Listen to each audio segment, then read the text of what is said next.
Hola muchachos, buenas tardes, buenos días, buenas noches. Espero que hayan tenido una buena semana, un buen día. Ya esta sería una de las últimas sesiones del taller. A estas alturas del juego sabemos la importancia del lenguaje para la constitución y la construcción de las sociedades y de los grupos a los que pertenecemos, en este caso de sindicatos. El capítulo de hoy o el videíto de hoy va a ir sobre la política y el discurso. Como seres humanos somos políticos de por sí. Foucault, el filósofo francés, decía que somos animales políticos. Cosa que me parece muy interesante porque al fin y al cabo sí terminamos siendo bastante animales muchas veces, políticos. ¿Qué quiero decir con esto? Que la política nos constituye de por sí y el lenguaje también. Entonces los dos van totalmente de la mano. Es una relación simbiótica. Ni uno construye al otro ni el otro al otro. O sea, simplemente es una relación simbiótica. Ambos se nutren y se constituyen en sí mismos. Para el capítulo de hoy escogí dos autores que se han dedicado al estudio del discurso político y ellos son Paul Chilton y Christina Schaffner. Ellos en su artículo hacen una revisión de lo que ha sido el discurso político tanto para los ingleses como para los franceses como para los alemanes y se basan exclusivamente en la política inglesa. Sin embargo, creo que nos puede resultar bastante útil para el taller. Ellos dicen que lo que nosotros llamamos política está constituido, como les comenté en la introducción, precisamente por el lenguaje. Ahora bien, el término político es bastante ruidoso y depende de qué perspectiva, cuál perspectiva lo estamos abordando. Más allá de la política en sí, ellos hablan de realidades políticas que se construyen exclusivamente mediante el discurso. Esas realidades políticas están constituidas también por las acciones políticas. Entonces, ¿qué son las acciones políticas? Todo aquello que vaya con o en contra del poder. Estas acciones, por supuesto, pueden ser lingüísticas o no. En nuestro caso vamos a explorar solo las lingüísticas. ¿Por qué es importante el conocimiento entonces de nuestra lengua o de cualquier lengua? Porque mediante ella también podemos conocer el contexto y por ende la política que rige ese contexto. El discurso político tiene una serie de funciones que ellos agrupan en varias categorías. La primera de ellas es la coerción. Además de la coerción, también tenemos otras estrategias que serían la oposición, el encubrimiento, la legitimación y la deslegitimación, que van todas muy relacionadas con el video que hice sobre la ideología y el lenguaje. También quiero hacer énfasis y recordar sobre el hecho de que el lenguaje produce un cambio en la sociedad. No es simplemente hablar por hablar, es que mediante lo que nosotros hablamos podemos cambiar nuestro contexto. Es por eso que se denominó lo que conocemos hoy en día como los actos de habla. Entonces, en esta primera parte de la coerción, se caracteriza específicamente porque usan unos actos de habla particulares. Estos actos de habla están respaldados por la ley. Entonces son edictos, son órdenes, son mandamientos. Entonces cada vez que nosotros encontramos estos actos de habla en un discurso político, sabemos que hay un acto coercitivo detrás de cada uno de los enunciados. Y ustedes se preguntarán, ¿pero qué es eso de coercitivo? O sea, ¿cómo yo lo puedo identificar? Bueno, hay varias pistas que nos da el mismo uso del lenguaje y que recabaron estos investigadores. Lo primero que hay que explicar es que cuando existe esta relación coercitiva, hay entre los dos participantes, dentro de los dos actores en la comunicación, recuerden que la comunicación siempre necesita de otro participante, hay un desnivel. Uno tiene mayor autoridad que otros. Ese generalmente es el político. Entonces, el político conoce que rige sobre su otro participante y por eso, por ejemplo, controla los turnos de habla. O sea, yo voy a hablar primero y luego yo te doy la palabra a ti y luego te corto y luego empiezo yo otra vez. Eso es coercitivo. Tienen una lista de temas y son ellos los que escogen qué van a hablar primero y qué van a hablar después. Se colocan a sí mismos y colocan a los demás en funciones específicas. Suponen realidades que el oyente debe aceptar, por lo menos momentáneamente, para poder entender lo que ellos están diciendo. Y obviamente tienen un control sobre el lenguaje. Pueden hacer censura o pueden hacer omisiones. Una segunda función estratégica del discurso político ahora recae sobre los que están en contra del status quo, que sería la oposición, la resistencia.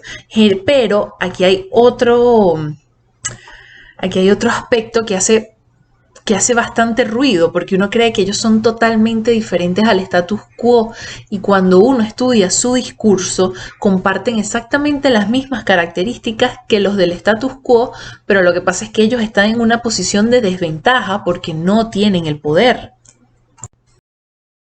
Pasamos ahora al encubrimiento, que sería la tercera estrategia del discurso político, y esta está muy relacionada con lo que dije anteriormente en la coerción. En el encubrimiento, la verdad no se dice tan claramente, se encubre de varias maneras. La primera, entonces, sería la censura que ya hablamos, que es la prohibición de dar información, de, por ejemplo, yo conozco una información y la quiero compartir, si tengo censura no puedo. Y desde el lado de la gente que controla el lenguaje está el secreto. Ellos sí manejan la información, pero no la van a dar, por lo tanto se la guardan, es un secreto. Otra estrategia bastante particular que la usan en la política inglesa, pero creo que también sirve mucho para nosotros, es economizar la verdad. Es decir, no darla tal cual como es, sino escoger solo los aspectos relevantes que pueda procesar el público. No es mentira, pero no termina siendo totalmente la verdad, es economizar la verdad. En cuanto al encubrimiento cualitativo, están las mentiras llanas, o sea, te están mintiendo en la cara, y están las omisiones. Simplemente es algo que pasó, pero decidieron no compartirlo. Además de los eufemismos es decir o describir la realidad usando imágenes literarias, usando palabras más suaves, que no terminan tampoco de explicar certeramente qué es lo que quieren decir. Volvemos ahora con la legitimación y la deslegitimación, pero ahora vean cómo lo enfocan estos autores solo para el discurso político, porque el que vimos anteriormente es ideología y discurso y se puede también encontrar en otros discursos, por ejemplo, el religioso, el académico, pero ahora estamos con la legitimación y la deslegitimación del discurso político. Obviamente la legitimación es lo que buscan los actores políticos que manejan ese lenguaje. Ellos quieren quedar bien con los demás, convencer a los otros de que, bueno, somos nosotros los que tenemos la razón y ustedes nos tienen que seguir. Entonces, ¿cómo yo logro esto? Pues obviamente haciendo alarde de nuestros aspectos positivos, es lo primero. Luego, no hablar de lo negativo, omitirlo o economizarlo. Ok, entonces volvemos con la legitimación. Establece el derecho a ser obedecido. ¿Cómo? Bueno, mediante utilizar argumentos sobre los deseos de los votantes, principios ideológicos generales, proyección de liderazgo carismático, el alarde sobre los propios logros y la autorrepresentación positiva. En situaciones de legitimación, los oyentes suelen tolerar más los bajos niveles de información y evidencia, porque precisamente las reglas del juego no admiten ni cuestionamientos ni preguntas. Lo más importante allí sería la autoridad del hablante. Por eso generalmente el vocero de una organización debe ser una persona con autoridad, porque cuando ya de por sí has logrado esa autoridad, fíjense que esto que es tan importante como son las evidencias y los datos, el receptor no los necesita porque está confiando en ti como ente de autoridad. Ahora bien, para la deslegitimación, obviamente los otros deben ser presentados negativamente. ¿Cómo se hace? Bueno, por medio de actos de habla, pero estos actos de habla ahora son culpar, acusar e insultar. Hay dos tipos de discursos políticos, el interior y el exterior. El interior es el que se hace dentro de la organización. Allí pueden haber disidencias, puede haber peleas, puede haber enfrentamientos de ideas, pero eso es un discurso interior, interno, no tiene por qué salir a la luz. Y luego está el discurso externo, que es cuando los políticos se comunican, entonces con el otro, con sus seguidores, con el pueblo, y allí no se debe notar todo el proceso que hubo detrás de disidencias, de críticas, sino al contrario, hacer ver que es un discurso totalmente unificado y que hay un consenso dentro de la organización. El lenguaje efectivamente es político desde que están pequeños y encontramos unos amiguitos y siempre hay uno que toma como la vocería. Bueno, allí se está haciendo política, porque política es entonces la distribución de derechos y obligaciones de hablar y escuchar, dar órdenes y obedecer, legislar o respetar la ley, por ejemplo, difundir información o ser receptor de la información. Todas esas polaridades dentro de la dinámica comunicativa es política. Es importante siempre estar conscientes de que los discursos políticos están fuertemente cargados de ideologías. Ya sabemos que es una ideología. Por lo tanto, cada vez que estamos ante un discurso político, tenemos que ser lo suficientemente perspicaces para darnos cuenta, de que no son construcciones accidentales y que dentro de toda la gama de posibilidades que pudo escoger el productor textual, agarró o decidió o se casó solo con una de ellas, y por supuesto que tiene una explicación. Entonces, por lo tanto, lejos de ser accidentales, son delicadamente estructuradas y funcionales en el manejo de las relaciones sociales y, por lo tanto, potencialmente políticas. Dentro de los actos de habla están los de las promesas o amenazas y advertencias. Ambas, aunque parecen estar en lugares extremos, son muy parecidas, porque primero se refieren a un evento futuro, tanto una promesa como una amenaza. Y esa acción puede ser vista positivamente para un grupo, pero negativamente para otro. Entonces, lo que es una promesa para algunos es una amenaza para otros. Sobre este mismo punto de que las construcciones del lenguaje no son accidentales, pasamos entonces a la semántica del discurso. Recuerden que la semántica es el significado. ¿Qué nos quieren decir con lo que estamos leyendo o escuchando? Entonces, los autores comentan algo bastante interesante. Dicen que se suele creer que los vocabularios de las lenguas son reflejos naturales del mundo real. Sin embargo, sería más acertado considerarlos construcciones de lo real que reflejan los intereses de una comunidad discursiva o tal vez los intereses de los grupos dominantes en una comunidad. Por eso es que cuando todo este tema del lenguaje inclusivo, que dicen, no, pero es que el lenguaje, el español es perfecto, no necesita de estas marcas de género.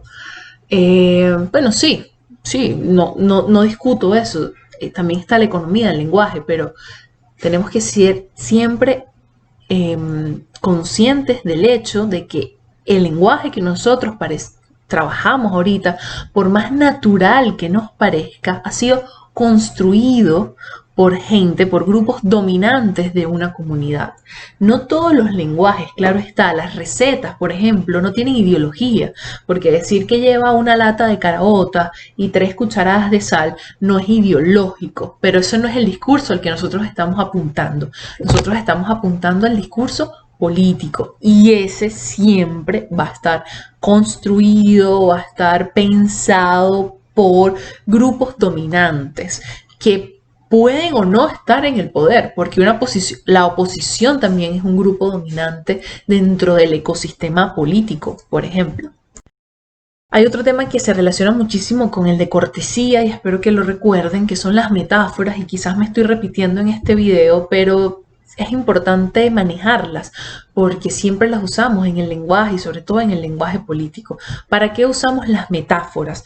¿Qué son las metáforas? Son recursos cognitivos, es decir, recursos que están aquí en la mente, que hemos aprendido por muchos años para formar y comunicar conceptualizaciones de la realidad que pueden ser un poco problemáticas. Entonces, permite al hablante evitar referencias directas. Ahí, ¿qué estamos haciendo? Estamos matizando, el concepto que les di es, estamos usando eufemismos. Generalmente los eufemismos son metáforas. ¿Por qué el hablante decide usar una metáfora? Recuerden que todo esto es un proceso inconsciente que pasa al momento del habla, pero si es un escrito, si es un texto, ya ahí también hay un pensamiento previo para la construcción de esas metáforas. Bueno, entonces, ¿por qué el hablante decide esto? Para salvar su imagen positiva y evitar dañar al otro o incomodarlo con acusaciones que parezcan demasiado reveladoras. Una de las metáforas más obvias del lenguaje político o del discurso político son las metáforas bélicas. Imagínense, son metáforas que estos autores desde la política inglesa de los 80, porque esta parte de este texto es de los 80, lo identificaron. Imagínense nosotros en Venezuela, que estamos llenos de metáforas bélicas desde hace años y pensamos sobre esas metáforas y las reproducimos. Por eso a nosotros nos suena muy natural, pero siempre hay que estar conscientes de que fueron implantadas por grupos dominantes para que la incluyamos en nuestra manera de comunicarnos y de ver el mundo y de actuar en el mundo, porque el lenguaje es acción. Entonces fíjense, cada vez que hagan este ejercicio, cada vez que ustedes hablen y se den cuenta de las metáforas bélicas que usan, bien sea para burlarse de estos grupos dominantes o porque simplemente ya lo tienen naturalizado, tomen conciencia de qué están diciendo y por qué están usando esa metáfora para referirse a una realidad. Por ejemplo, la crisis económica en Venezuela, más allá de llamarse crisis, se llama guerra económica. ¿Y qué está haciendo el gobierno? La está combatiendo. ¿Cómo? Con arsenales. Fíjense todo este universo bélico que se ha creado en torno a la economía y a la cual nosotros nos referimos así. No estoy hablando específicamente de ustedes, porque puede que no sea el caso, pero conozco gente muy cercana que dice que estamos en una guerra. Estamos en una guerra económica. Entonces, fíjense cómo todo ese vocabulario se ha naturalizado y es así como lo ve la gente también. Cuando llegamos a ese punto en la sociedad, podemos decir que ha sido efectivo toda esa implantación de información. Para bien o para mal, no sé, pero ha sido efectivo. Es gente que conoce la potencialidad del lenguaje y que la maneja. Porque para cerrar, quiero comentarles que cuando la industrialización que se dio a esta masificación de información, de periódicos, de gente, todo el mundo, los obreros, las élites, el status quo, se dio cuenta de esto, de esta riqueza lingüística y de cómo afectaba en el desenvolvimiento y en el desempeño de los obreros.